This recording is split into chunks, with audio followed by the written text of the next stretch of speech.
enthusiasm and joy, happiness, let's say, is 100% dependent, as far as we can tell, on observations that you're progressing towards a valued goal.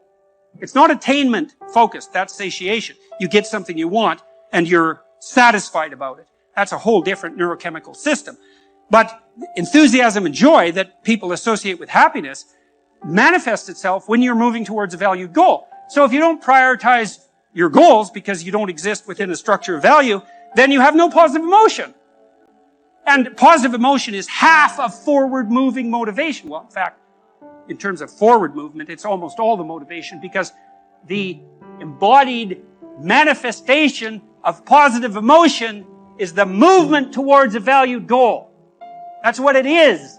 That's why you have the positive emotion. Because you are a creature that can move towards goals. And the emotional signaling of that is positive emotion. No goal, no positive emotion. No hierarchy of goals, dilution or eradication of positive emotion. Because if you're confused enough, and you have 100 goals, and you can't prioritize them, then every goal has 1% of the significance necessary to really move you forward. And so to be maximally motivated, you need to know why you're doing what you're doing. All the way up Jacob's ladder. All the way up.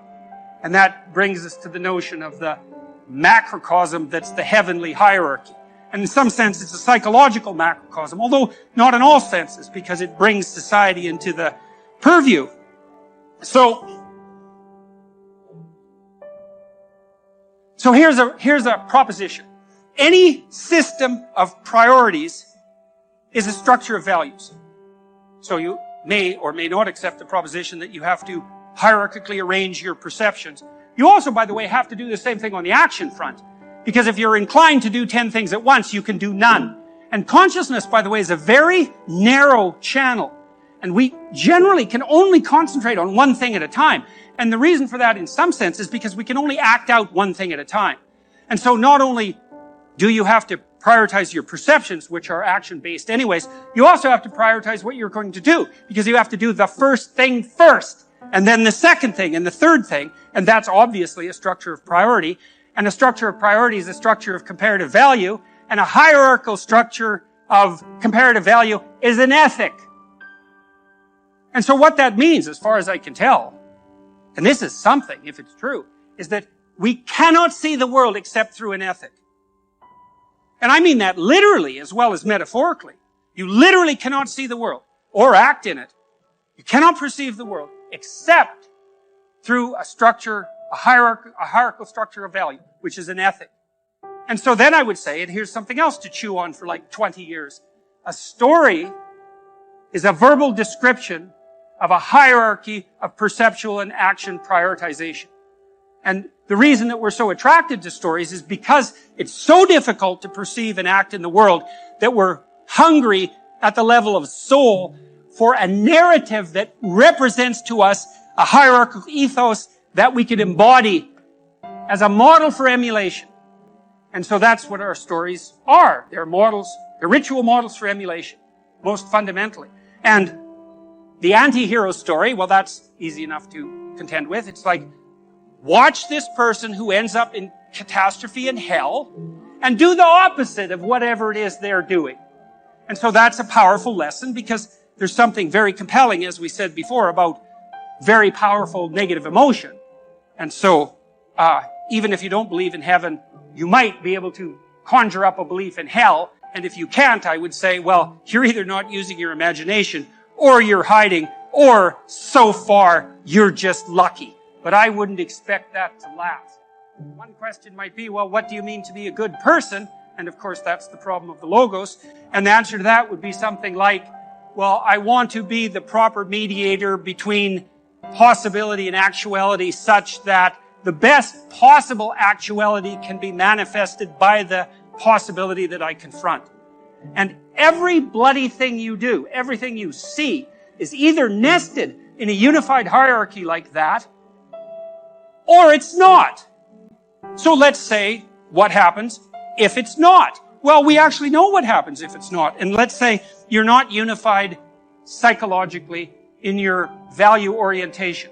Okay, what's the consequence? Well, entropy. That's the first consequence. It's like, are you doing one thing, which you know what you're doing and can commit yourself to and can actually undertake, or are you so confused that you need to do 15 things at the same time, and you don't know which of them is most important? And the importance, by the way, is diluted by the multiplicity, right? Because if you pick something out as singularly important, you actually elevate it as important. If 15 things all of a sudden become equally important, they're all 1/15th as important, because if they weren't, you wouldn't have a problem sequencing them, and that means they're not motivating. So one of the consequences of that is that there's no positive emotion. And so you can certainly see the catastrophe and even the hellish catastrophe beckoning. And you might think plotting a route that would make that the least likely seems to be a good idea. And so part of the reason that we're fascinated by villains and supervillains, for that example, or part of the reason we're fascinated and endlessly so with figures like Lucifer and Satan is because we're attempting to flesh out the nature of the antithesis to the worst kind of hierarchy of values. And that's gripping to us. It's gripping to us. Now there's more to it as well, because we also will turn our attention to the negative to fortify ourselves against the negative in preparation for confrontation with the negative. And so we can do that through use of fiction. And that's what we're doing, for example, at least in part, when we do such strange things as amuse ourselves with horror films. And so, any system of priorities is a structure of values. That's an ethic. It's hierarchical because one thing has to be put before many things, and things have to be done in sequence, and everything has to proceed in some sense in an intelligible manner towards the highest possible goal. And the alternative to that is not only the radical unhappiness that I already described, which is the destruction of any possibility of enthusiastic engagement with life in a meaningful sense on the positive front, but the other price you pay for being confused about your ethic is anxiety. Most particularly anxiety. Because anxiety is actually a signal of entropy in perception and action.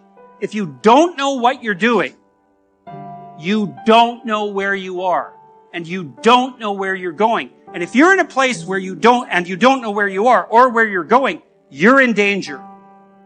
Because that's unmapped territory. And God only knows what lurks in unmapped territory. And you can think about that biologically. If you're somewhere you don't understand and you don't know where you're going, well, there's always the possibility of predation. But you can think about it metaphysically too, and that's worthwhile. If you're so confused and disoriented that you don't know where you are or where you're going, there are predators of the spirit who are much worse than snakes that are waiting in wait for you. And the probability that you'll move from aimless, hopeless, joyless anxiety to nihilism, corrosive bitterness, and genocidal fantasy in the fundamental extreme is very high. And so that's possession by a predator of the spirit in the desert of the soul. And that's real. So a system of priorities is a structure of values, an ethic. A narrative, and that would include a drama, is the description of a structure of values or an ethic or a set of priorities. We see and act out the world through what, when described, is a narrative. Now that's interesting. If that's true, it's very interesting. It's interesting partly because, the postmodernists, who I don't admire, generally speaking, they figured this out. They figured out that we likely see the world through a story.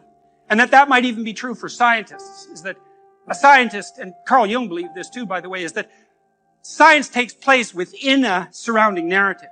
Now, what the postmodernists did, the French postmodernists in particular, and then the Americans through Yale most particularly, they leapt from problem, which was how do we perceive, solution, we see the world through a narrative, to narrow solution, which is that we prioritize our perceptions and our actions by imposing a narrative of power and dominance.